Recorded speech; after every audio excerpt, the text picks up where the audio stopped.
Good evening, everyone. Welcome to California Today. I'm David Zhang. Here is a preview of some of today's top stories. Healthcare workers across the country are on strike. This threatens to disrupt the medical services for almost 13 million people. Senator Dianne Feinstein has been laid to rest in her hometown of San Francisco. Elected leaders and locals paid their final respects to the late senator. A California school board president receives death threats. One email said, "Watch yourselves, you may need to hide your kids, wife, and anything you love." This is after the school board passes a new flag resolution. Tens of thousands of healthcare workers are striking today across the nation.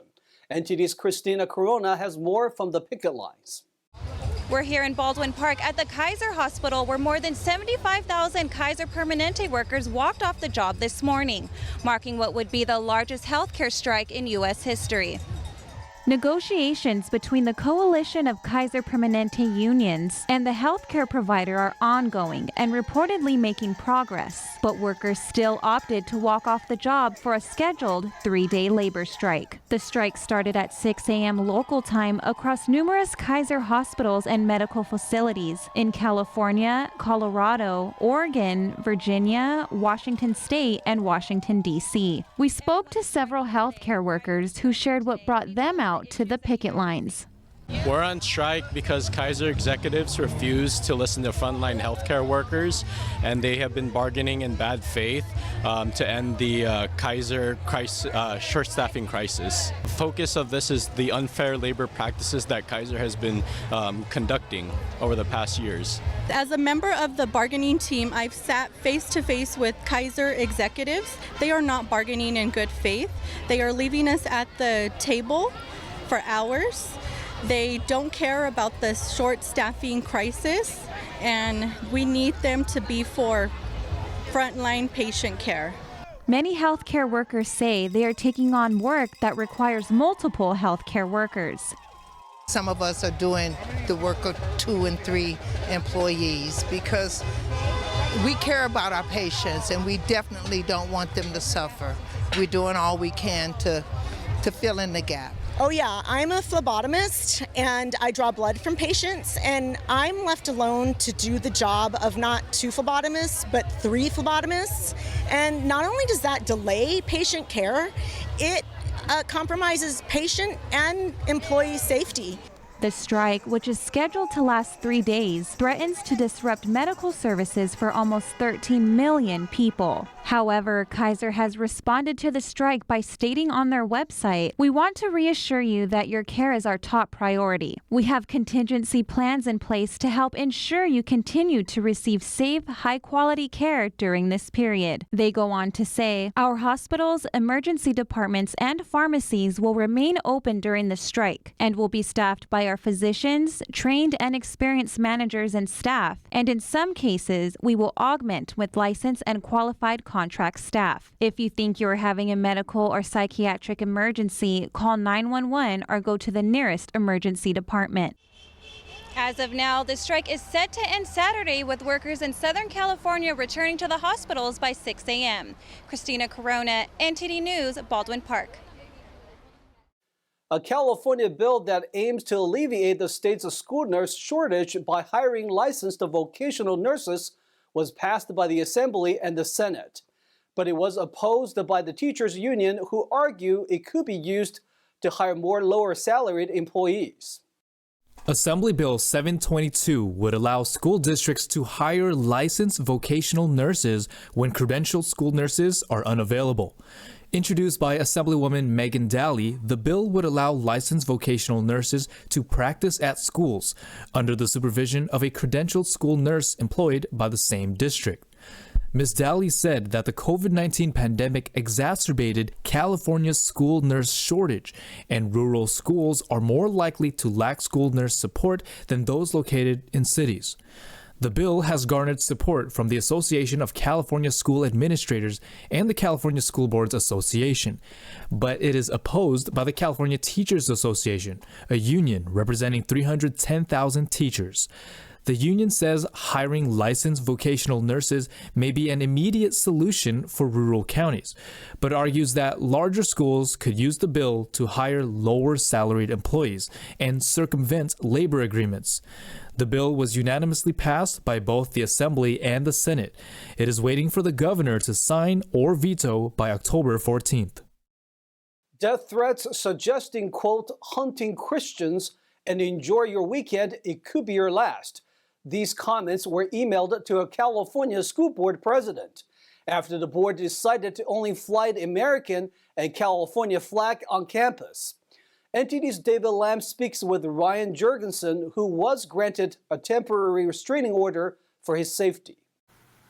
So first, I'll start off by saying that everything I'm saying is my own thoughts. It's not speaking on behalf of the school district or the school board.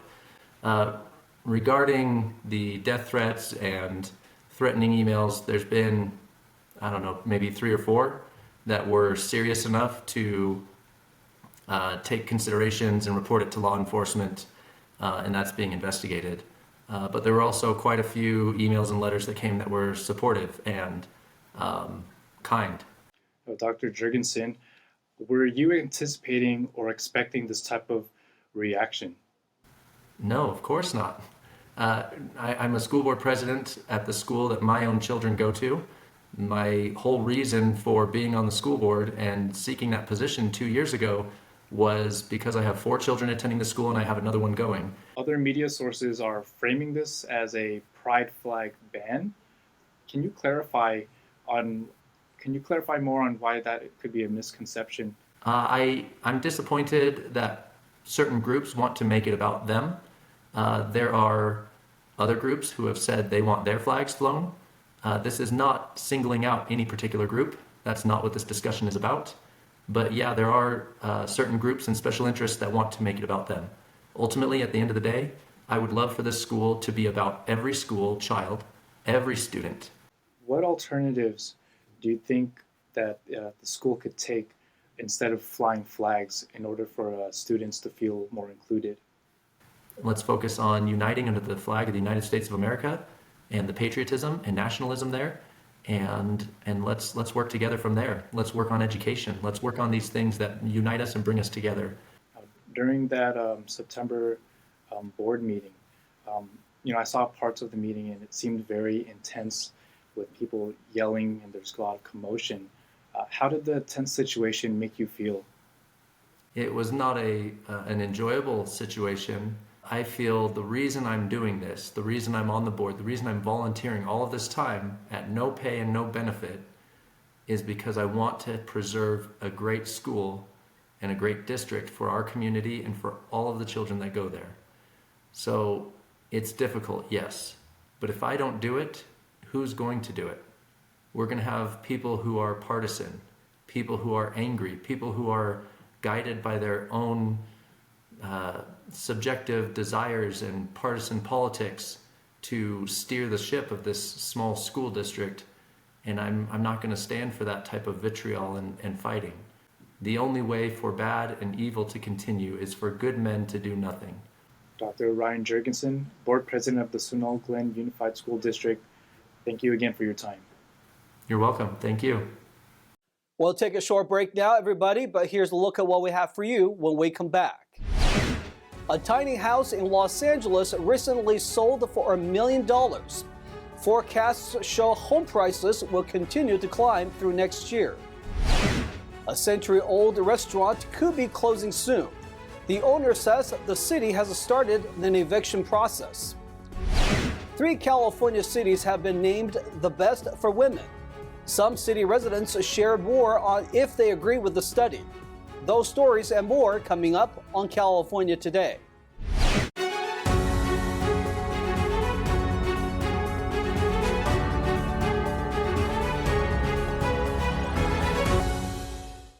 Welcome back to California Today. I'm your host, David Zhang.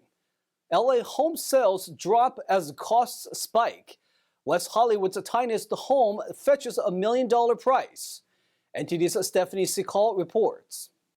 After multiple price reductions from its original listing of nearly $1.4 million, this tiny 565 square foot West Hollywood home was sold for $1.2 million. This discreet property hidden behind hedges is located across from the Los Angeles County Fire Department Station 7. It's described as a charming craftsman bungalow from 1924 featuring a cozy bedroom, updated kitchen, and inviting outdoor space with a porch and a fire pit. In California, single-family home prices in 2023 have slightly exceeded those of the previous year. The median price has reached $832,340 in July, up from $830,870 last July, despite the impact of rising mortgage rates on the housing market. According to a report released by Douglas Elliman, the housing market in Los Angeles witnessed elevated prices and decreased sales activity during the first quarter of this year. The number of homes sold dropped by 32.8% compared to the previous year, with only about 1,000 homes sold in the first 3 months of 2023. The real estate landscape continues to evolve. Currently, homes for sale in West Hollywood range from $6 million to $1.2 million. Stephanie SoCal, NTD News, Los Angeles. Looking to buy a house next year? Good news is that interest rates are expected to decrease slightly, but unfortunately, it looks like prices could still rise. Let's take a look at anticipated housing trends for 2024.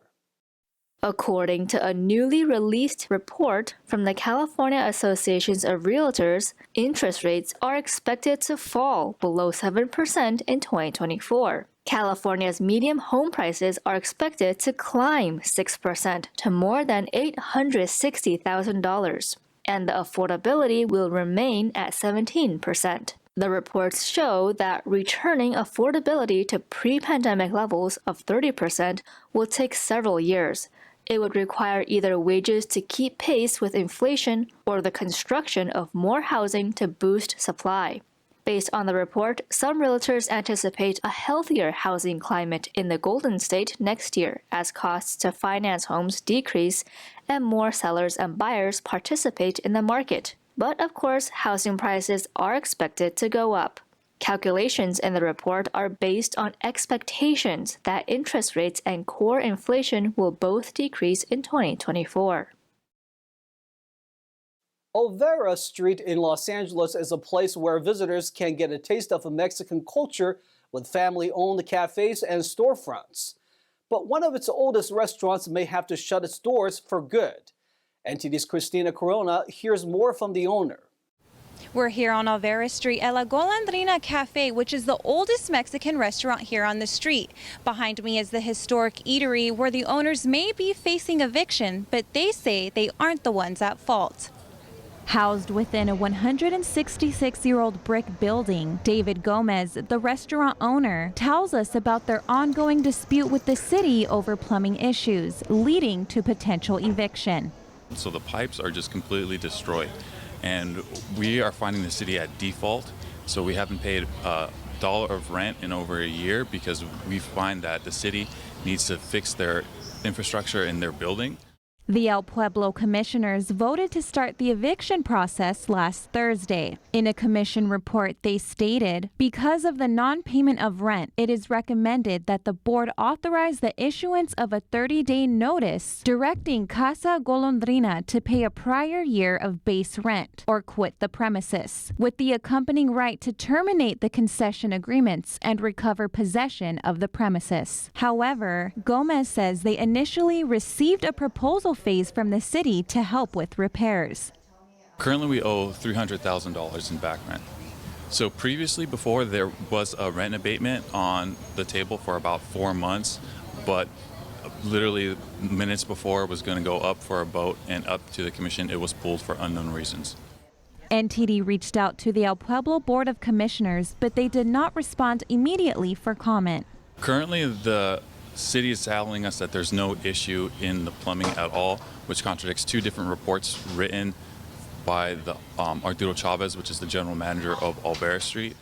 Presented report states that GSD said that there is a plumbing issue, but in the latest report that he presented to the commission for our eviction, he in the report states, GSD states there's no plumbing issue. So there's a contradiction there. Over the years, many families have visited the restaurant to enjoy the food and live mariachi music while celebrating weddings, baptisms, and quinceañeras. It closed during the pandemic and has remained closed. But the Gomez family took over the restaurant in 2022 with hopes of reviving it. We had grand plans to reopen it, bring back the life here at Olvera Street, because as you can see, it's just completely dead here now. And this is one of the staples here, one of the oldest restaurants.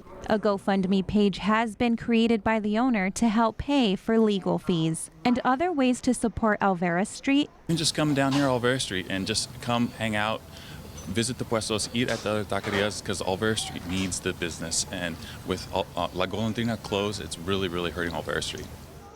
As of now, the owners have filed a lawsuit against the city. They believe the suit will help to open the restaurant and avoid the eviction. Christina Corona, NTD News, Los Angeles. 3 cities in California have secured positions among the top-ranked cities for women. NTD's Stephanie SoCal reports. California, a land of dreams and possibilities, proudly flaunts its female-friendly cities, offering a glimpse of the Golden State's promise of success, gender equality, and empowerment. A recent study conducted by Wallet Hub assessed 182 metropolitan areas in the United States to determine the most favorable locations for women to prosper and reach their full potential. The study considered job security, poverty rates, safety, and healthcare access, among other factors. Columbia, Maryland topped the list due to high earnings for women. California cities like Irvine, Fremont, and Santa Clarita also ranked well.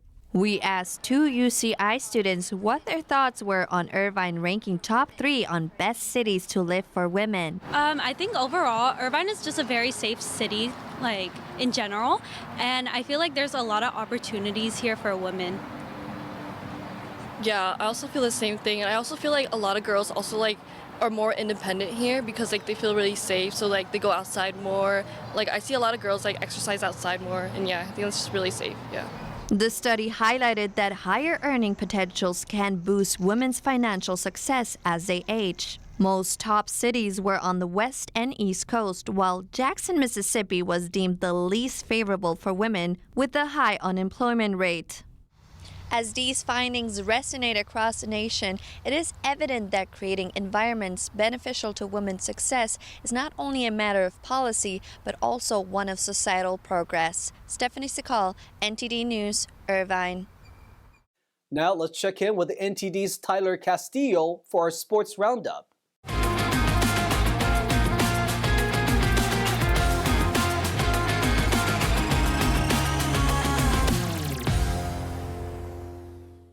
We got a lot of sports to cover today, David. I'm Tyler Castillo, taking you through California Today's Sports Roundup.